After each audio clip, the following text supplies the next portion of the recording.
Imagine a situation. A person decides to escape a partner they were constantly fighting with over money. They loudly slam the door, tear up all contracts, and move in with a new neighbor who smiles warmly and promises the moon.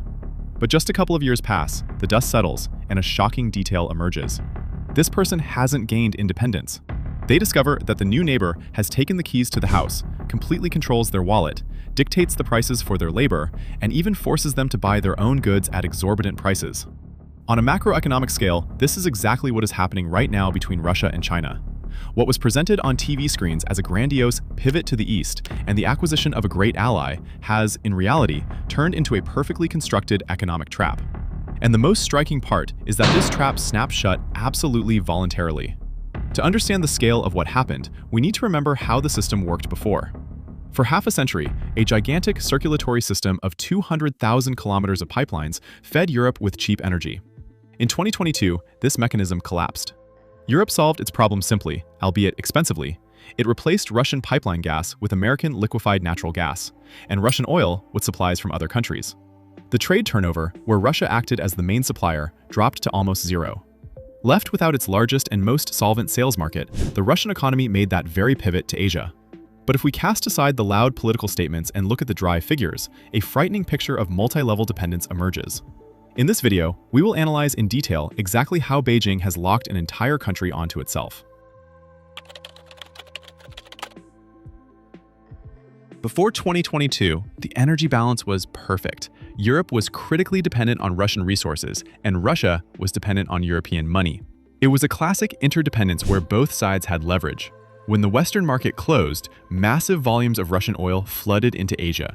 Today, 85% of all oil exports go to just two countries, India and China. At first glance, it doesn't sound bad. Oil is being sold, tankers are moving. But in economics, there is a concept known as monopsony, a situation where practically only one major buyer remains in the market. And this buyer starts dictating their terms. China understands perfectly well that Russian oil has nowhere else to go. Having lost alternative markets, Russia has lost its market power and is now forced to sell its resources at a huge discount. But the main trap lies elsewhere. If you look at the situation through Beijing's eyes, the picture is completely different. Russia has indeed taken the top spot among China's oil suppliers, but its share in Chinese imports is less than 20%. Saudi Arabia, Iraq, the Emirates, Malaysia, and Brazil are hot on its heels. China has no critical dependence on Russian energy resources. With gas, the situation is even more telling. And now, let's just look at the price chart and everything will become absolutely clear. Look, here is the price for Europe and Turkey. Gas goes there for about $400 per 1,000 cubic meters. And here are the figures for China. It takes the exact same Russian gas for only $240 to $250. The difference is colossal. It's a discount of almost 40%. Why does such a gap in prices arise? The answer is simple. China doesn't really need this gas that badly. For Beijing, supplies from Russia are just a drop in the ocean compared to the massive volumes they stably purchase from Qatar, Australia, or neighboring Turkmenistan. This is exactly why the new Power of Siberia 2 pipeline still exists only in the form of beautiful blueprints. Moscow desperately needs this pipe to save the stranded gas that used to go to Europe. But Beijing is in no hurry.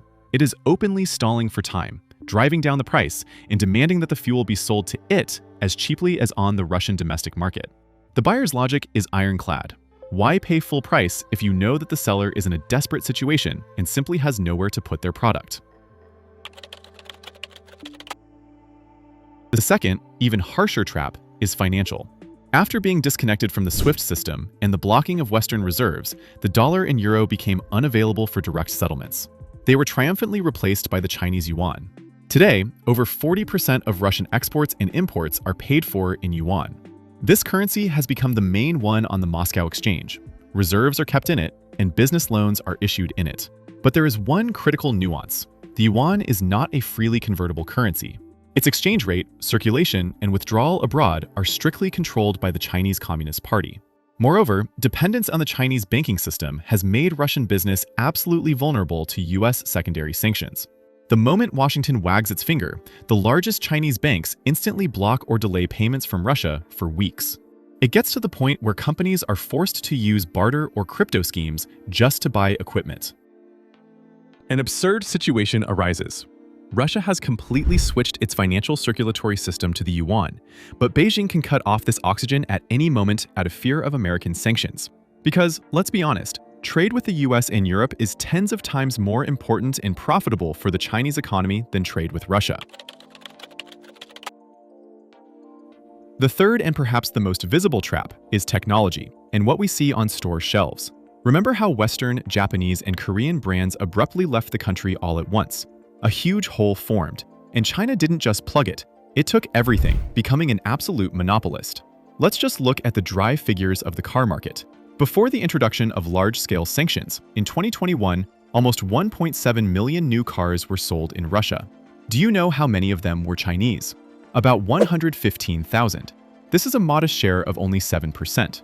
Chinese brands were just some of the many players in a huge, highly competitive market. And now look at the fresh statistics.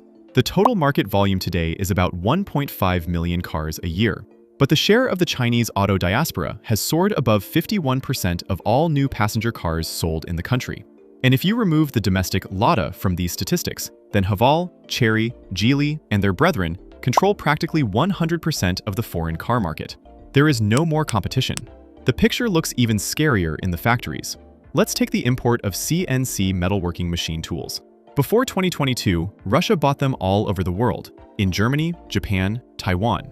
China's share was about 20%. Now it has surpassed 80%.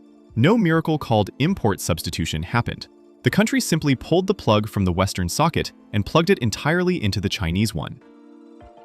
And this is where the trap snaps shut. Knowing that Russian factories have nowhere else to buy equipment, Chinese manufacturers began to dictate their terms.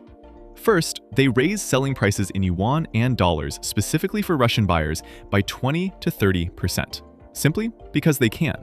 Second, they demand 100% prepayment. None of the flexible terms that the Europeans used to offer, but that is not all. If a Chinese machine tool breaks down at an enterprise today, the factory finds itself in absolute hostage. Chinese suppliers often do not give extended warranties, are reluctant to share software, and can take months to deliver the necessary spare part at a price that they themselves name. There used to be competition. You could go to another manufacturer. Now there is one supplier. And as is well known, it is impossible to dictate terms to a monopolist. There is an old maxim often attributed to Asian wise men. The smart monkey sits on the mountain and quietly watches two tigers fight in the valley. The Chinese leadership acts exactly according to this pragmatic logic. While Russia and the collective West burn bridges in a geopolitical confrontation, Asia quietly reaps the cream of this conflict. Beijing doesn't need insidious plans for military conquest of territories or open confrontation. In the 21st century, this is redundant. Why bother if you can get cheap natural resources at a huge discount? Sell your cars and equipment in return at exorbitant prices, make the yuan the only alternative currency for a huge neighboring economy, and at the same time risk nothing on the world stage. In its quest for complete independence from the West, Russia imperceptibly made a fatal mistake. It voluntarily agreed to the status of a controlled junior economic partner of China. And escaping this Asian trap will now be tens of times more difficult than it once was, to walk away from European pipes. Do you agree with this conclusion? Write in the comments what you think about this pivot to the East. Don't forget to support the video with a like and subscribe so you don't miss new episodes. This was Arkabek. See you next time.